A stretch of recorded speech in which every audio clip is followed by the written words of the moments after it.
Kalau dari di sosiologi mungkin teman-teman yang dari IPS sudah paham ya secara umum bahas soal masyarakat. Cuman kalau di dalamnya banyak banget sub-sub materi yang lebih spesifik daripada di SMA kayak gitu. Ya harus banyak baca kalau di sosiologi. Mau nggak mau ya itu. Kenapa sih memilih sosiologi? Aku dulu mikirnya karena sosiologi juga aku mikirnya kayaknya mudah, nggak ada hitung-hitungannya gitu, terus jadinya ya udahlah sosiologi aja biar nggak terlalu ribet sama hitung-hitungan lagi, udah cukup aja di SMA pusing gitu. Padahal faktanya Kayaknya di ya sosiologi juga.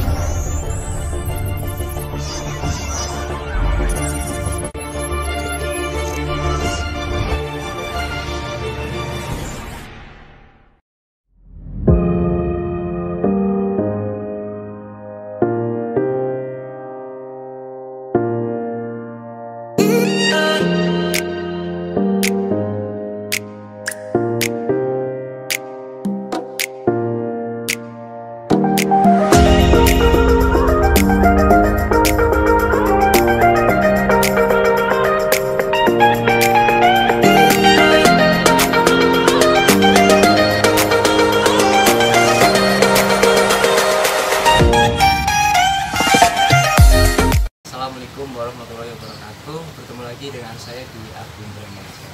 Oke teman-teman, jadi saya sekarang sedang berada di Fakultas Ilmu Sosial dan Ilmu Politik Universitas Jenderal Sudirman Purwokerto Barat. Di samping saya tidak sendirian. Di sini sudah ada mahasiswa FISIP ya, yang akan saya tanyain seputar kuliah di FISIP ini ngapain aja sih ya.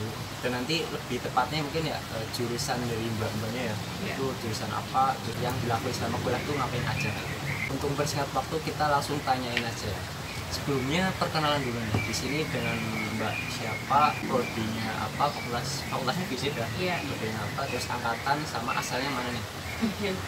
Ya, perkenalkan saya Rofi dari Sosiologi Unsut. Udah jelas Sosiologi Unsut angkatan 2018. Kalau aslinya Wonosobo. Perkenalkan, nama aku Melin, dari sosiologi 2018 juga, asalnya dari Pemalang. Pemalang. Iya. Untuk sekarang nih gimana nih kabarnya? Gimana kabarnya nih? Baik banget. Ya lumayan, Baik-baik. cuman agak pusing dikit tapi nggak apa-apa. Penting inilah ya masih bisa dibawa berjalan gitu lah. Iya, masih Masih santai. sehat-sehat lah ya. Terus untuk sekarang gimana nih? Untuk sibuk apa sih? Melin Lagi sibuk skripsian sih, karena udah semester 8 juga, udah semester akhir. mahasiswa tua ya, iya sama aja. Sama juga. Iya. Sama. Banyak nih dari jalur apa nih untuk diterima di sosiologi ini? Kebetulan aku jalur SNM. SNM. Aku juga sama, Iya, SNM sama juga. juga. Iya. Iya. Siap.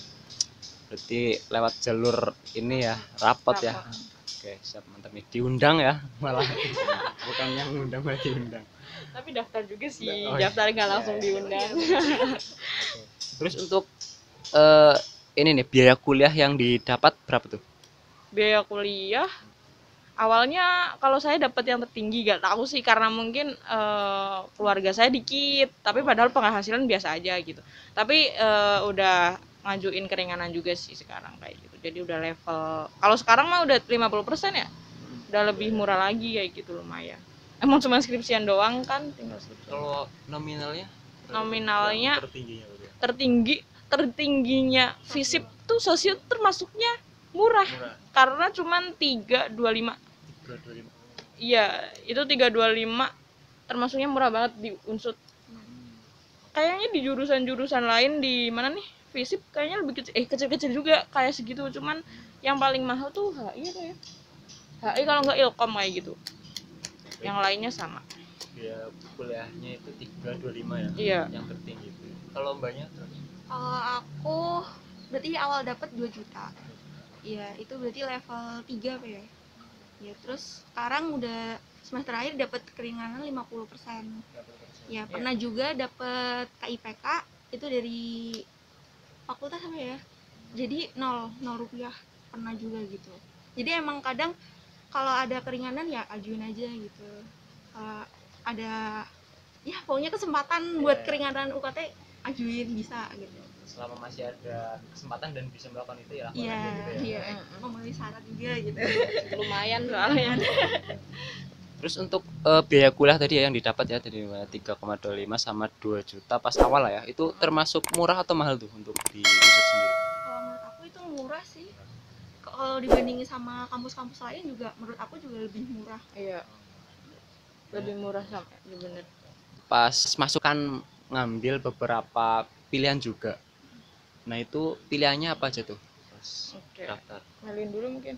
Kalau aku dulu pernah sempet kepikiran milih Ilkom Unsur, tapi karena emang nilainya aku sadar sendiri kurang, jadi aku lebih milih Sosiologi Unsur. Terus pilihan keduanya kayaknya Ilmu Perpustakaan Undip, sama yang ketiganya Psikologi Undip. Tapi yang keterima berarti pilihan pertama Sosiologi Unsur. Langsung lah. Iya, langsung dapetnya Unsur.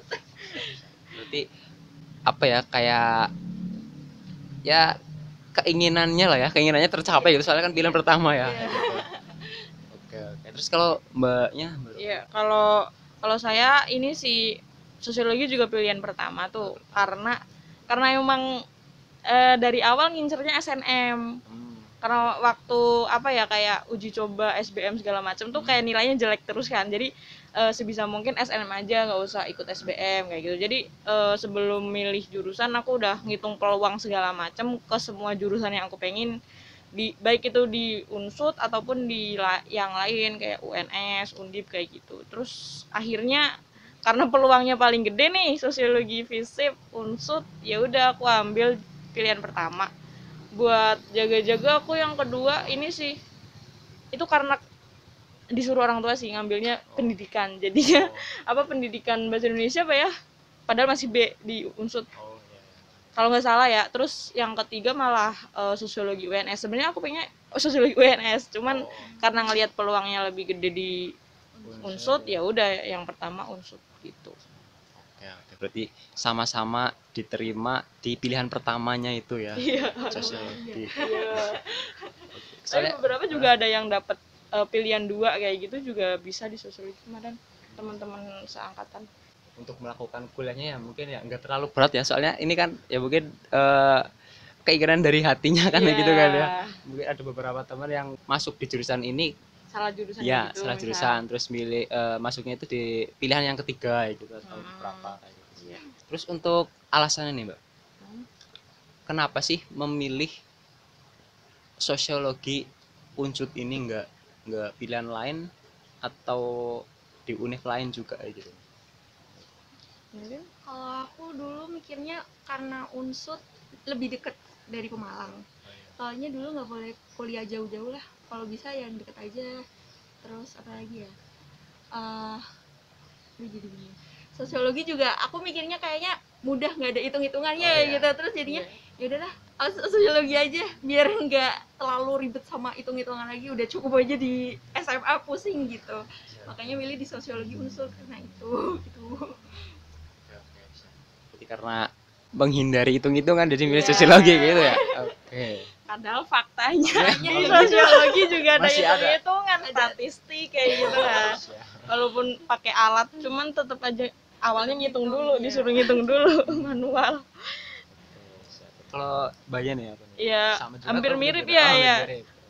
Soal hitung-hitungannya mirip ya, sama ya gitu. Terus kalau alasan lain ya karena kalau saya emang dari awal tertarik sama jurusan sosial kan. Nah, jurusan sosial tuh ada apa aja sih kayak gitu kan. Terus yang bikin tertarik ya cuman sosiologi. Sebenarnya sama Ilkom tertarik, cuman nggak tahu kenapa di SMA tuh tertarik banget tuh pas kelas 3 tuh sama sosiologi. Jadi kayak pas SMA kan ada pilihan UN kayak gitu kan waktu angkatan kita, ya itu juga milih sosiologi kayak gitu.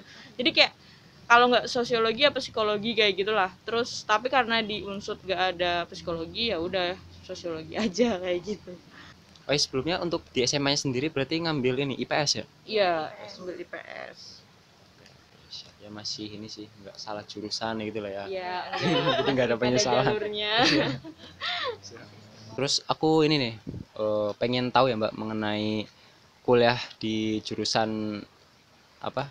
Jurusan sosiologi tadi ya. Sosiologi itu belajar apa aja sih untuk dari semester 1 sampai semester 8 mungkin ya secara garis besarnya aja gitu. Kamu dulu? Kamu dulu. Oh, iya udah. Kalau dari di sosiologi mungkin teman-teman yang dari IPS sudah paham ya. Maksudnya sosiologi ya kayak gitu. Secara umum bahas soal masyarakat kayak gitu. Itu secara umum ya. Cuman kalau di dalamnya banyak banget sub-sub materi yang lebih spesifik lebih spesifik dan lebih dalam lagi kajiannya daripada di SMA kayak gitu. Mungkin Malin mau Malin mau ini menambahkan. Mungkin tambahannya selain yang tadi diomongin Mbak Rofi, kalau di sosiologi juga mungkin ada beberapa kayak belajar tentang penulisan juga, kayak metode penulisan ilmiah, terus apa lagi ya, banyak ya Mbak, kualitatif kuantitatif gitu sih. Ya, lebih ke penelitiannya tuh Iya, lebih dalam lagi penelitian karena dalam lagi. basicnya emang penelitian kayak gitu. Jadi untuk jurusan sosiologi di FISIP Unsud ini mempelajari ya mungkin ini ya apa yang sudah dipelajari di SMA, cuman ini lebih dalam lagi gitu Lebih ya. dalam lagi, lebih rumit lagi. Lebih rumit lagi. Oke. Iya, karena kalau di SMA tuh paling cuma poin-poinnya, kalau ini tuh lebih dalam lagi gitu loh. Dan lebih dalam. Iya, kalau sekarang ya. Materi kuliahnya tuh apa aja sih, apa yang dipelajari kayak gitu. Mungkin aku ya secara orang awam gitu ya, mungkin yang nggak terlalu mendalami sosiologi ini, kuliah di sosiologi berarti mempelajari mengenai apa ya, ilmu-ilmu apa sih, cara berinteraksi dengan orang gitu ya, bersosialisasi gitu, kayak gitu toh sih. Itu bener nggak sih, atau mungkin ada materi-materi lain atau pelajaran lain? Ya Atau itu salah satunya mungkin ya berinteraksi sama orang lain. Tapi kayak misal fokusannya kalau dari awal kita ada pengantar sosiologi. Nah, pengantar sosiologi sebenarnya kayak basic aja sih, kayak itu masih banyak materi SMA kayak gitu. Nah, selanjutnya itu kita ada teori-teori. Itu ada berapa ya? Teori awalnya. Yang pertama dulu klasik, modern, kritik gak sih? Aduh lupa. Ya jadi kayak tiap semesternya beda-beda kayak gitu, dan itu emang udah kita juga ada buku babonya yang di situ emang semuanya teori-teori sama tokoh-tokoh sosiologi kayak gitu yang mencetuskannya. Terus kalau dari saya sendiri ya, serunya tuh materi sosiologi itu dekat sama kita gitu. Jadi kayak misal nih sosiologi tuh ada fokusannya sosiologi politik, sosiologi korupsi, bahkan ada sosiologi gender, sosiologi kesehatan pun ada, sosiologi apa lagi? Lingkungan, ada nggak sih? Iya, yang kayak gitu pokoknya banyak banget loh. Jadi kayak itu kan pilihan ya, materi-materi yang pilihan. Kalau yang teori itu emang wajib. Nah, dari pilihan itu kita bisa fokus kemana nih kayak gitu. Misal mau ke gender, nanti kajian soal perempuan segala macam, soal permasalahan yang ada di masyarakat, fenomena sosial segala macam kayak gitu sih. Mungkin Melin mau nambahin? Kalau dari aku mungkin dari sosiologi itu aku kayak belajar kayak kita kalau ada masalah itu nggak cuma lihat dari satu sisi, jadi harus dari sisi lain juga kita lihatnya gitu loh. Jadi ngebuka gimana caranya menyelesaikan masalah itu dari dua sisi yang berbeda gitu. Dari sini kayak gimana ngelihatnya, dari sini kayak gimana gitu. Terus solusinya gimana gitu. Kalau sosiologi kayak gitu juga. Jadi banyak perspektif kayak gitu sih Mas. Jadi kayak nggak gampang ngejudge orang lain juga gitu kita. Berarti yang aku tangkap lah mengenai sosiologi itu berarti nggak hanya itu ya, berarti ya banyak materi yang dipelajari kayak gitu ya. Sebenarnya iya. Oh ya, terus untuk di sosiologi ini ada praktikumnya nggak sih? Kalau saya ya yang berlatar belakang dari eksak atau saintek itu kan pasti ada praktikumnya ya, di laboratorium dan di tempat ya, intinya ada praktikumnya gitu lah. Terus untuk di sosiologi sendiri ada nggak tuh? Sebenarnya laboratorium kita ya lingkungan kita karena masyarakat kan. Maksudnya itu dalam artian bukan yang kayak praktek banget, tapi kan emang di lingkungan sekitar juga itu sebagai lahan kita buat eksperimen segala macam kayak gitu kan, penelitian segala macam. Cuman kalau buat yang kayak resminya apa ya, itu tuh kita ini sih sebenarnya ada praktek SPSS, itu pengolahan data kuantitatif kayak gitu loh.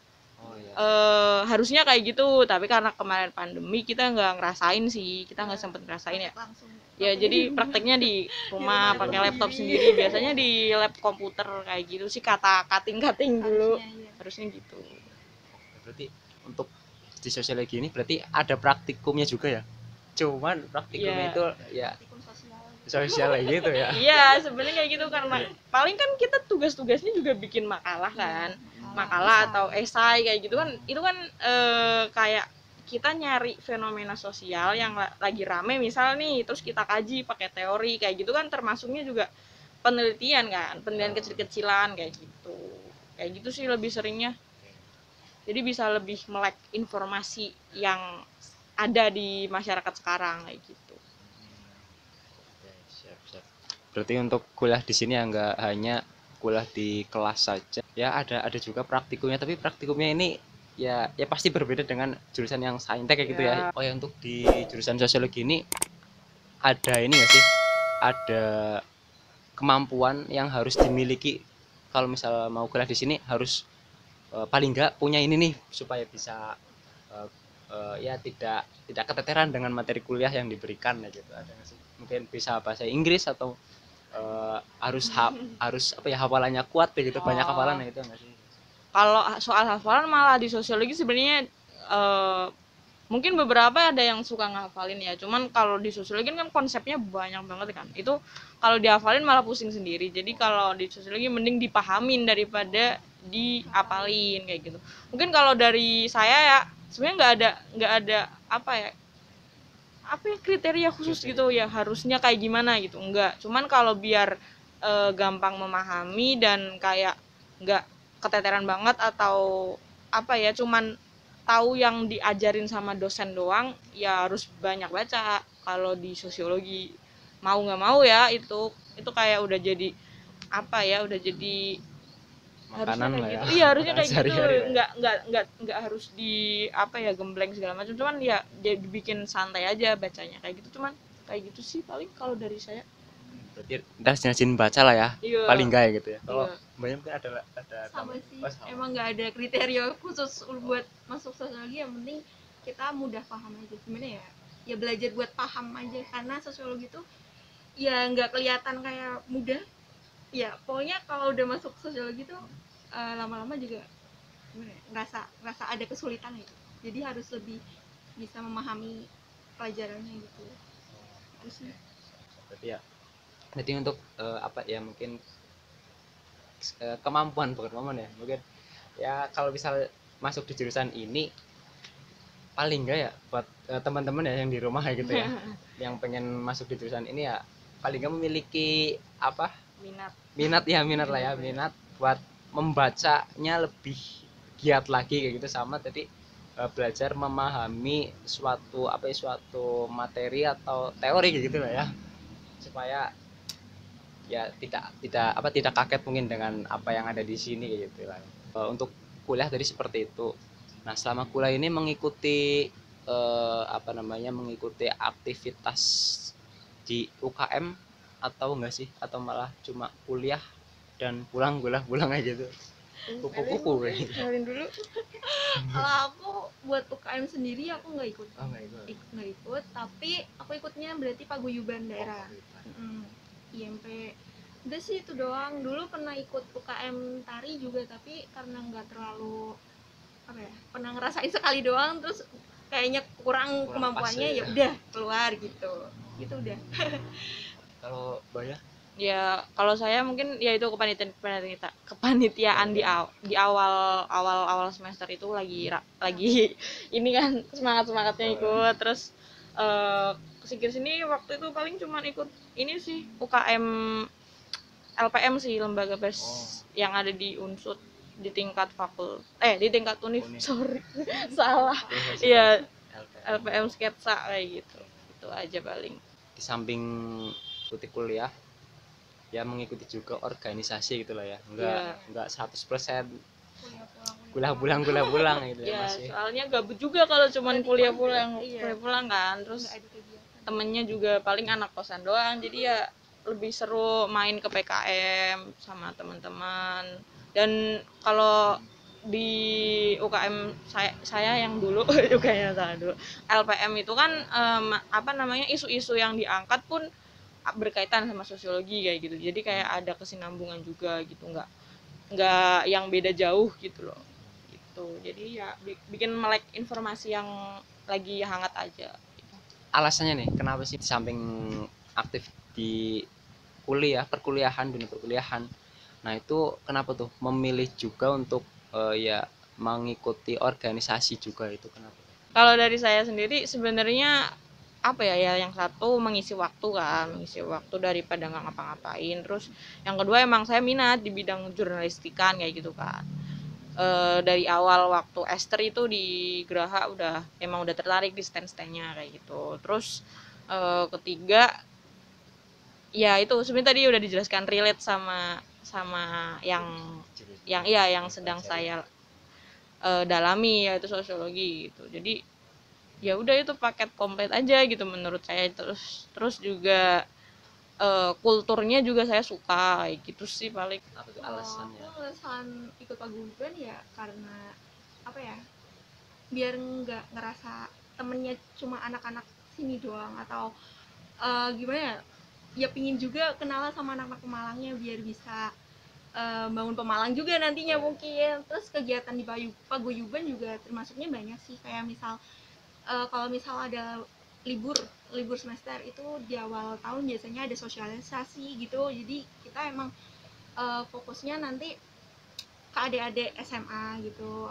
atau bikin expo gitu.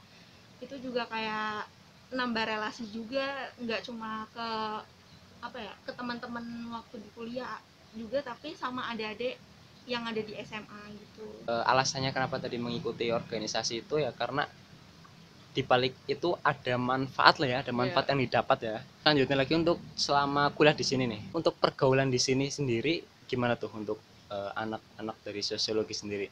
Sebenarnya soal pergaulan di jurusan sosiologi saya rasa bakal sama gitu, bakal mirip-mirip sama yang lain kayak gitu, nggak ada yang jauh beda gitu. Cuman mungkin kalau yang saya lihat di sosiologi tuh sebenarnya semua semua anaknya welcome ya, semuanya welcome kayak gitu, karena emang kita basicnya kan suka berinteraksi aja gitu kan, karena di jurusan kita juga menuntut untuk itu kan, untuk berbaur sama yang lain segala macam. Cuman karena mungkin orangnya banyak ya, jadi nggak mungkin tuh kita ngobrol semuanya gitu kan, satu kelas nggak mungkin. Jadi ya emang bakal ada kelompok-kelompok yang emang lebih sepemikiran mungkin kayak gitu. Kalau bisa dibilang circle ya mungkin bisa, cuman ya itu kalau menurut saya ada kelompok-kelompok yang emang beda aja gitu, beda-beda sendiri-sendiri, tergantung sama iya, tergantung sama nyamannya ke siapa. Nggak mungkin kan kita ngobrol bareng semuanya gitu. Jadi untuk pergaulan di anak sosiologi ini ya seperti itulah ya, bergabung sama yang sefrekuensi mungkin lah gitu ya, untuk nyaman ketika berteman ya gitu ya. Selanjutnya lagi ini mengenai opini dari mahasiswa sebelah lah ya, atau tetangga gitu ya. Aku pernah dengar gitu ya, untuk di jurusan sosiologi FISIP ini ya, itu untuk anak-anaknya ini terkenal santai dan mungkin bebas ya gitu. Itu bener nggak sih? Bisa bener, bisa enggak, tergantung. Iya, itu tergantung orang-orangnya sebenarnya. Iya, orang-orangnya demokratis kayak gitu kan, jadi ya sebenarnya kita bisa menyuarakan apa yang kita inginkan gitu, bebas berekspresi sebenarnya kayak gitu, walaupun ya ada batasan-batasannya kayak dalam tapi juga banyak kok anak FISIP yang emang apa namanya, kupu-kupu. Ada juga banyak juga yang emang apa ya, lebih mentingin normatifnya segala macam kayak gitu, banyak. Jadi ya mungkin itu kalau orang-orang luar kan menggeneralisasikan kayak gitu ya. Terus untuk di FISIP sendiri nih, sebelum ke pertanyaan selanjutnya, ada berapa ini sih program studi? Sosiologi paling tua kan, ya, terus kedua Ilkom, AP, HI, Inter, hah? ilmu politik, Ilkom belum. Iya udah 5 ya. HI, sosio, AP, Ilkom, ya 5. Oke, terus selanjutnya lagi nih Mbak, untuk selama kuliah di sini ada nggak nih untuk mata kuliah dan dosen yang paling favorit ketika mengajar? Kalau buat sosiologi aku suka industrialisasi pariwisata. Mungkin sekarang udah ganti nama jadi apa ya, kemarin tuh sosiologi kepariwisataan apa ya, itu enak sih. Jadi kita apa ya, belajar tentang kepariwisataan Indonesia gitu, gimana cara ngelolanya gitu. Terus tadi dosen favorit ya, dosen favorit kalau buat aku Bu Tri Rini. Iya. Kebetulan dosbing sendiri. Kenapa tuh? Eh, Untuk ibu dosennya enak Bu atau dosennya, gimana tuh? oh ya karena enak, terus apa ya, beliau juga baik banget sih, kalau ngajar juga lebih mudah dipahami kalau lagi ngajar tuh. Terus apa ya, unik orangnya. Menurut aku emang unik gitu. Kalau dari banyak Sebenarnya pertanyaan susah karena apa ya? Karena dosen-dosen Enak ya? sosiologi tuh enak-enak gitu loh. Kalau denger dari apa ya, anak-anak lain tuh kayak dosennya yang susah lah, yang kayak killer lah, kayak segala macam ya. Mungkin kalau di sosiologi ada, cuman tuh lebih dikit gitu loh daripada yang lain. Jadi kayak banyak banget dosen-dosen unik, terus kayak seru, eh, yang mereka tuh baik-baik semua gitu, asalkan kita ngerjain ngerjain tugasnya segala macem, udah tuh nilainya bakal bagus kayak gitu loh. Jadi kayak santai juga orang-orangnya gitu, kayak ya kayak anak-anaknya gak sih? Iya benar. Iya, jadi kayak temen aja gitu, kayak kayak lebih dekat enak. gitu ya? Iya benar. Lebih santai aja gitu. Kalau misal ngobrol pun apa ya, nggak yang kayak, bahkan mereka tuh kayaknya waktu itu ini deh, pernah ini waktu itu ada anak kelas yang tanya nih, misal ibu izin bertanya kayak gitu, ngapain izin, tanya aja udah langsung gitu. Jadi kayak itu kan kayak wow gitu loh. Jadi kayak emang nyentrik sih dosen-dosen sosiologi itu. Bahkan ada yang sampai sekarang pun emang memilih ya, ini memilih untuk nggak pakai Android segala macam, ke kampus pakai jeans, pakai Converse, emang gondrong, emang udah biasa itu. Jadi emang seru-seru semua sih kayak Banyak gitu. yang dosen yang ngajak ngopi sama mahasiswanya juga ada gitu. Jadi emang Ngobrol ya. iya, udah kayak temen. Iya. Kalau udah deket kayak temen. Berarti ya ini ya santai-santai gitu untuk dosennya ya. Iya, dosennya juga santai, asalkan kita juga tahu batasan juga kayak gitu.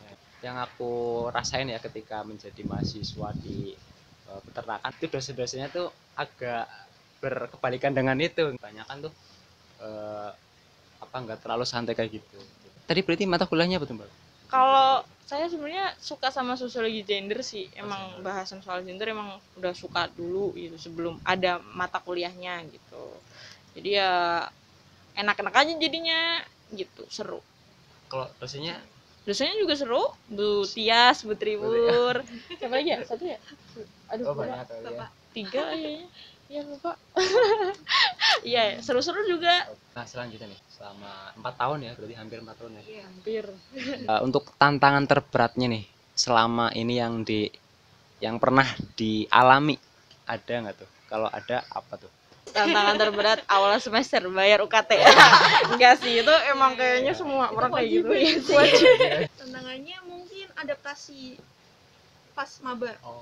Ya itu kayak emang kayak ngerasa beda dari, kan berarti peralihan dari SMA ke kuliah itu kayak oh kayak gini kuliah tuh, kayak ketemu orang-orang baru, oh kayak gini sifatnya mereka gitu. Jadi kayak nemu orang-orang baru, nemu lingkungan yang baru, nemu apa lagi ya, pelajaran-pelajaran. Jadi kayak semuanya harus adaptasi dulu, harus gimana caranya aku bisa bertahan hidup di sini kayak gitu. Mungkin itu tantangan beratnya. Kalau dari banyak? Apa ya? Sebenarnya nggak kepikiran sih sebenarnya tantangannya apa gitu. Oh, berarti semuanya enak semua gitu ya? Ya kita jalani dengan santai. Gitu. Tantangan terberat lulus tepat waktu. Susah banget ya. Oke, siap. Untuk tantangannya tadi itulah ya. Sebaliknya nih, untuk hal yang paling berkesan selama kuliah di sini, ada nggak tuh? Ngeberaniin diri buat ikut lomba sih. Ya, itu emang dulu emang udah jadi apa ya, tujuan, oke nanti kuliah kalau apa minimal 1 kali ya gitu, 1 kali ikut lomba apa ya gitu. Alhamdulillah bisa, berani. Lomba apa tuh kalau boleh tahu? Lomba sosiologi? kemarin berarti ikutnya lomba PKM Oh, PKM. Timnas ya, Udah sampai udah beneran? Timnas Oh, Pimnas. ya. Oh. tapi Mantap. tapi nggak juara. Ya luar biasa Skripsi, sih. udah bebas skripsi. Masa ya? Iya, cuman suruh bikin artikel ya. Enggak bikin Bikin apa sih? Itu emang nggak semudah membalikan telapak tangan sih. Aku juga dulu pernah nyobain itu ya, cuman ya pernah gagal gitu. Terus yang ya nyoba lagi, terus akhirnya udah lolos sampai pendanaan doang, udah itu top. Jadi lumayan. Kalau di sosial juga PKM kemarin jadi wajib bikin ya Roko. Iya. Jadi mata kuliah tugasnya tugasnya suruh. disuruh bikinnya PKM gitu. Nah, untungan gitu kalau lolos ya alhamdulillah, kalau nggak lolos ya udah gitu. nah kalau mbaknya nih yang paling berkesan apa ya? Paling berkesan apa ya? Sebenarnya kalau di unsur secara keseluruhan yang bikin berkesan banget ya ketika aku ikut UKM itu gitu kan, ikut LPM. Di situ banyak nemuin orang-orang yang pemikirannya itu di luar ya out of the box kayak gitu. Terus habis itu kulturnya emang aku suka. Terus habis itu bisa ketemu sama orang-orang yang mungkin nggak bakal saya temuin ketika saya nggak di situ. Kayak misal wawancara rektor, wawancara tokoh-tokoh lain, terus kayak jadi apa ya, jadi tahu banget letak-letak gedung Unsud kayak gitu, di mana. Itu kan salah satu kelebihan gitu yang nggak bakal saya temuin ketika saya nggak di situ kayak gitu sih. Jual nih mbak, di jurusan sosiologi ini untuk ini nih, untuk prospek kerjanya tuh itu kira-kira apa aja tuh? Kalau di sosiologi ini kan sosiologi murni, jadi malah nggak bisa jadi guru. Jadi kalau misal guru tuh yang pendidikan sosiologi, sekarang udah nggak bisa deh, dari ilmu murni ke pendidikan kayaknya nggak bisa deh. Nggak tahu kalau udah ada kebijakan baru segala macam. Ya paling kalau bisa jadi dosen tapi harus S2, S3 kayak gitu. Mungkin kalau sosiologi itu lebih ke karena basicnya penelitian nih, jadi lebih nanti kalau misal bisa terjun ke lembaga-lembaga penelitian kayak gitu, bisa bahkan bisa penelitian individu kalau emang dia udah ini banget sih. Tapi jarang sih, biasanya penelitian individu kayak gitu udah jadi dosen kayak gitu sih, harus ikut lembaga segala macam. Kalau enggak yang kayak HRD juga bisa sosiologi. Terus apalagi sosiologi pemerintahan kayak PNS kayak gitu banyak juga. Ya itu emang biasa ya biasa sih. Terus bidang sosial ya. ya sebenarnya kayak misal di ekonomi pun bisa. Itu kita juga waktu itu ada pembelajarannya sih, ekonomi sosial ekonomi. Ada Yang sosiologi ekonomi. Jadi kita apa ya, hitung-hitungan gitu. ini sih lebih ke entrepreneur cuman berbasis sosial kayak gitu loh, kayak usaha-usaha yang berbasis sosial juga bisa, kayak koperasi segala macem. Terus apalagi Mel, sebenarnya kayak misal jurnalistik kayak gitu juga bisa. Bisa. Kita juga belajarnya media juga. Ya kita kan ngaji semuanya tuh yang ada di masyarakat, baik yang emang di sekitar kita ataupun yang apa ya, virtual kayak gitu loh. Media tuh seperti apa kayak gitu. Kita juga bisa jadi kritik media segala macem kayak Banyak gitu sih. Banyak, cuman ya mungkin butuh emang usaha orang yang lebih umum aja. kayak ya orang awam mungkin pahamnya nanti sosiologi paling jadi guru, jadi ini jadi dosen gitu. Tapi sebenarnya sosiologi ya banyak juga. Untuk intinya sih, untuk prospek kerjanya ini ya pastinya berhubungan dengan masyarakat gitu ya. Selagi ada masyarakat di suatu pekerjaan buat sosiologi, bener. Kalau udah nggak ada masyarakat tuh sosiologi nggak guna. Selama kuliah di sini ya, mengalami hal yang nggak enak ketika kuliah di sini ya. Nah itu kira-kira harapan kedepannya gimana nih, untuk ya mungkin segala kekurangan yang ada di sini itu bisa diperbaiki gitu, supaya kedepannya kampus ini dan jurusan sosiologi ini bisa lebih baik lagi untuk kedepannya. Ada nggak? Jadi mungkin waktu dulu belum ada gazebo macam-macam, belum ditambahin, jadi emang dulu aku ngerasanya ya fisip tua banget gitu. Ternyata Belum ada gedung baru. belum ada gedung baru. Terus mungkin dulu juga apa ya, kebanyakan AC-nya mati ya gitu-gitu. Tapi nggak tahu sekarang gimana, belum masuk kelas lagi gitu sih. Kalau hal-hal nggak enak lainnya mungkin dari mahasiswa atau mahasiswinya itu nggak ada sih. Pegawai-pegawainya juga ramah-ramah, anak-anak baik-baik gitu ya. Ya. Itu sebenarnya lebih ke fasilitasnya kan, kayak ruangannya sempit, AC-nya mati, jadi kalau tiap kali kelas harus kipasan ya, panas banget ya gitu. 5, 3. Iya tapi kayak nggak nyala gitu loh. Ruangan itu tuh, ini nih apa namanya, 2B, 3B apa sih? Bukan 2B. Ini. Lupa, nggak pernah kesini lagi. 3 sama 4 ya, panas banget. Ilpol ruangannya Oh iya. nggak enak-enak. Ngap. HI juga atas, pokoknya yang atas itu nggak pada enak. Kurang enaknya ya bangkunya juga Bangkunya masih kayu kayak gitu. Itu tuh sebenarnya buat biar kita nggak tidur sih. Aduh, tapi tetap bisa tidur sih di kursi kayu. Kuliahnya sendiri ketika dulu pas di kelas ya gitu ya, boleh kuliah di gedungnya ilmu politik itu atau HI itu boleh nggak sih? Kalau di FISIP ini kan emang jadwalnya udah ada kan. Nah itu kayak bebas kita di mana aja, sedapatnya jadwal. jadwalnya di ruangan apa? Iya di ruangan apa ya, berarti di situ kayak gitu. Jadi emang Beda juga ngerasain juga. semuanya gedung gitu, semua gedung. Berarti udah pernah ngerasain semua ruang kelas gitu sini ya? Kalau Hampir. pas Hampir Oh, semuanya udah semua nggak sih, Pel? Ya dari depan belakang udah sih. Iya udah. Sampai ruangan S2 yang ini tuh kita juga udah pernah. udah pernah. Enak banget. Oke, terus untuk rencana ke depan nih, kira-kira nanti setelah mendapatkan gelar ya, terus setelah lulus, setelah diwisuda, itu untuk rencana terdekatnya apa tuh? Mau langsung kerja atau lanjutin Enggak S2 malah? munafik sih, mau cari kerja. Cari kerja sih Belum pasti iya. Manapun gitu. Iya, Apply lah semuanya. Kita masukin. selagi ada kesempatan lowongan kerja sebisa mungkin apply sih. Iya. Nggak langsung nikah berarti ya? Belum ada. Oh, belum ada, oke. Nggak tahu. Calonnya jauh nggak sih? Jauh gitu. Iya bener. Calon. Semoga untuk rencana terdekatnya itu ya semoga bisa inilah ya, tercapai ya. Amin. Selanjutnya lagi nih tips atau pesan yang bisa disampaikan ke calon mahasiswa baru atau siswa ya, siswa yang berminat di jurusan sosiologi ini, gimana nih supaya bisa menjalani kuliah dengan lancar ya, dengan baik, dan juga pastinya tidak kaget dengan suasana yang ada di sini. Caranya ya sering-sering baca, nulis, diskusi, udah sih itu aja paling. Itu udah mencakup semuanya yang ada di sosiologi gitu. Karena sosiologi emang menuntut kita untuk baca, untuk menulis, untuk berdiskusi. Kalau misalnya udah jadi mahasiswa sosiologi mungkin kalau ada tugas ya kerjain aja gitu.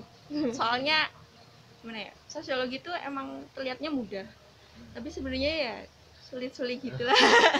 Tapi kalau sama jurusan lain, dibandingin sama jurusan lain, menurut aku sosiologi emang beneran mudah gitu kalau dibanding jurusan lain ya. Tapi nggak tahu. Jadi lebih rajin ngerjain tugas aja biar dosennya juga baik ngasih nilainya, jadi kamu lancar kuliahnya gitu. Kalau ada tugas yang dikasih dari dosen, langsung tuh ngerjain gitu ya, supaya nggak Ya, terlarut-larut gitu ya. langsung kerjain biar habis itu bisa santuy-santuy gitu. Siap. Pesan untuk calon mahasiswa baru ya, itu seperti itu ya dari mbak-mbaknya nih yang sudah mengalami dunia perkuliahan di sini kayak gitu ya. Semoga bisa bermanfaat. Oke, seperti itu aja untuk kepoin jurusan sosiologi FISIP Unsud ini. Semoga ya bisa memberikan manfaat buat teman-teman semuanya. Walaupun pembicaranya nih ya masih kayak gini lah ya, sederhana gitu ya, santai ini. Pastinya buat teman-teman yang berminat di sini bisa mempersiapkan lah ya untuk kuliah di sini dengan baik dan maksimal kayak gitu. Oh ya, sebelumnya sibuk apa tadi skripsi ya? Skripsinya Iya. tentang apa nih? Ya aku soal gender sih karena Oh, emang gender. tertariknya soal gender. Lagi di tahap apa nih? Mau Berproposal. proposal. Ya, masih proposal. Berarti menuju semprot ya? Iya, aminin. Aminin dulu. Kalau bayang Aku sama sih skripsian. apapun yang lagi dikerjain semoga diperlancar ya, dilancarkan, dimudahkan dan juga sukses buat kedepannya kayak gitu. Mas juga sukses terus depannya. Amin, amin, amin. Seperti itu aja, Mbak. Terima kasih atas waktunya. Sama mohon maaf mengganggu waktunya. Mungkin ada schedule apa, jadi mungkin terganggu. Ya, gitu. Gabut. Gabut. Siap. Seperti itu aja ya, teman-teman. Untuk kepoin jurusan pada hari ini. Semoga bisa memberi manfaat buat teman-teman semuanya. Kami bertiga pamit ya. Saya Agung Priambodo, Mbak Erofi, Melin. mohon izin pamit, dan akhir kata wassalamualaikum warahmatullahi wabarakatuh.